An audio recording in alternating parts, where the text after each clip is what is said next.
Kanabu'ee adda dolfinisaa akka dhibbaa tokko guutuu dhaabbachuusaa ija qabuu keessaa reessaa guumoo jira biyya Itoophiyaa waadaan kennameera.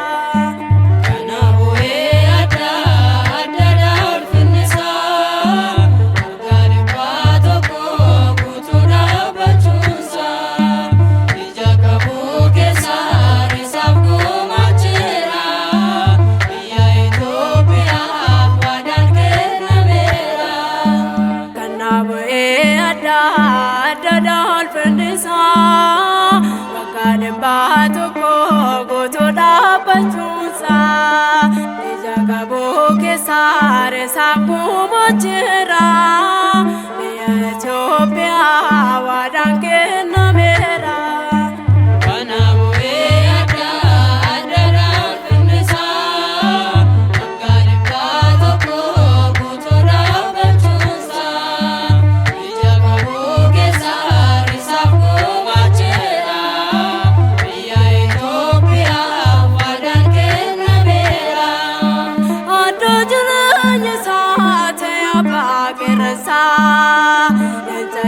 Tamaafis qopheessee nyaatasaa anis dangammadaa dhaga'uuf raajisaa gochaa soodoga'uun warras na fayyisaa. Kanabu'ee adda dolfinisaa akka dhibbaa tokko guutuu dhaabbachuusaa ija qabuu keessaa reessaaf guumaa jira.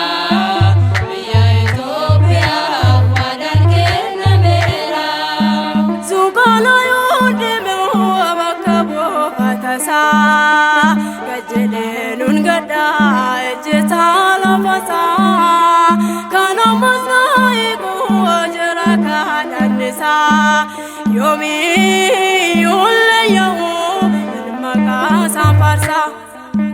Kanabu'ee adda dolfinisaa akka dhibbaa tokko guutuu dhaabbachuusaa ija qabuu keessaa reessaaf guumaa jira biyya Itoophiyaa waadaan kennameera.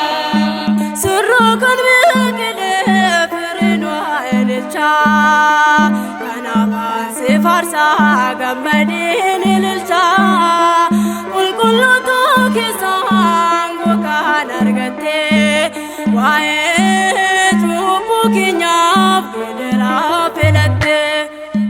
Kanabu'ee adda dolfinisaa akka dhibbaa tokko guutuu dhaabbachuusaa ija qabuu keessaa reessaaf guumaa jira biyya Itoophiyaa waadaan kennameera.